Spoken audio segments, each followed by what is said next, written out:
I'm John Batchelor. Gordon Chang is here, and we're off to Hong Kong. Abheek Bhattacharya of the Asia Wall Street Journal editorial board joins us. A week ago, Abheek was traveling on Europe, and he and I discussed Anna Hazara, an activist, a bold man in India who was on the second week of his hunger strike, his second hunger strike, for something he calls anti-corruption agency to be established in India. Anna Hazara, very Gandhian in his deportment and in his hunger strike. Gordon Chang is here with me. Abheek, a very good evening to you. Good morning to you in Hong Kong. And within days of our conversation, Hazara was offered a way to eat again by the government, and it looked like a climb down by the government and a triumph for Hazara. First of all, is that accurate? And what now has Hazara won for his activism? Hi, John. Thanks for having me. I think it's very accurate to say that the government has essentially surrendered to Anna Hazara's demands. Now, he's been demanding all along this extremely powerful anti-corruption watchdog or ombudsman who will have the power to haul up almost any public official. The one slight victory that the government here clinched is that they made sure that some sections of the government, for instance, judges, won't be under the purview of this ombudsman. But otherwise, Anna Hazara is one.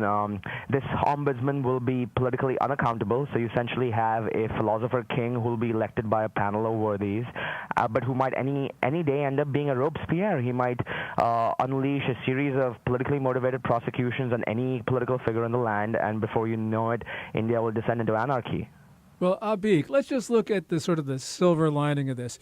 You know, if you were in Tunisia in the middle of December of last year, you had a peddler who set himself on fire and has basically changed the political calculus in all Arab societies. Now you're also talking about one guy in India who seems to have just upended everything. Isn't the real message here that whether you're in a democracy or in an autocracy or whatever, essentially people now start to matter? And when that happens, people actually start to become activists and they start to actually work for the good. So even though you might have misgivings about where this is going in India, it seems it's sort of like we've gotten the ball rolling of people taking their own destiny in their hands, right?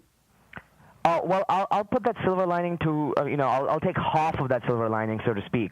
To a large extent, there is, people have turned a blind eye to corruption in India, and you're right that this has galvanized a people's movement against corruption.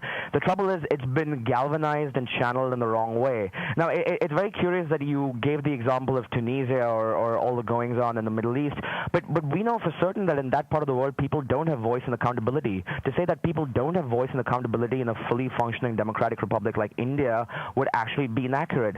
There are ample ways of channeling disagreements, and they are through the media and most importantly through the ballot box. Now, what Anna Hazare and his followers don't realize is that the most legitimate form of expression is through the ballot box in Indian democracy, and they're essentially using a hunger strike to force the issue, which I think ends up being an illegitimate form of expression in otherwise very legitimate democracy. The Manmohan Singh government, the Congress Party, in this surrender, have they hurt themselves at the ballot box? You very carefully identified that the Congress Party has empowered itself these years by transfer payments. That is, more and more programs for the poor people, the people in the rural area, at the expense of the middle class. In surrendering Hazare, have they strengthened their hand with the poor or weakened it? Have they strengthened their hand with the middle class or weakened it? I actually think they've weakened their hand against both parties. To a large extent, just capitulating is an act of weakness. So everyone in India is going to see this. I think at this point, Indians would be well served by some genuine political leadership on Manmohan Singh's part. And as the Wall Street Journal editorial page has consistently argued, one way of showing that leadership and signaling that things are going to be right is by reintroducing reforms, doing a bunch of administrative and economic reforms that at the end of the day will actually rid the country of corruption. Now, what Manmohan Singh has also done is he's told the middle class that your way, that the way they've expressed themselves through this movement, and this movement has been largely a middle class movement, is the right way. And you can, instead of participating in ballot box politics, all you have to do is take to the streets and fast into death, and you'll get your way without any debate or discussion. All right. So what we have here then is the Congress Party adjusting to a weakening. Does that benefit the BJP? My memory is that's the other possibility in an election. Well, to tell you the truth, I don't think there's any political party in India right now which seems to have a good agenda to offer to both the middle class and the poor across the country. One of the failings here has been that the BJP has often just seized on the Congress's weakness and just hammered them for that weakness, without offering a good alternative. Now, that's very important to do in politics and in any multi-party democracy. You can take shots at the government in power as much as you want, but you have to be able to offer something credible in return, and the BJP just hasn't been able to do that. So I see, in fact, all political parties as losers here, and which is why this is so tragic for Indian democracy. Abheek, corruption obviously undermines the Indian democracy.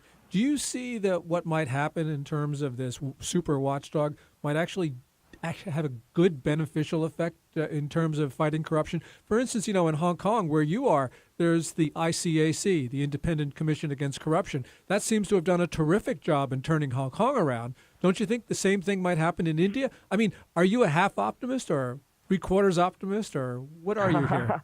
Well, I'm actually fully pessimist, and I'm glad you raised the Hong Kong example. And to be fair, I will say that an anti-corruption ombudsman has worked fairly well in Scandinavia as well. But let's just look into this. Why has this ombudsman worked so well in a country like Hong Kong, or in a country, or in Sweden or Norway? Now, these countries have extremely limited government. Like I know we're used to lampooning the Scandinavian model, but to be honest, what they do pretty well is they have very few regulations on the books. They have more or less free trade, and yes, they have lots of transfer payments, but they make sure that those transfer payments are very, very streamlined. All of that has been means tested.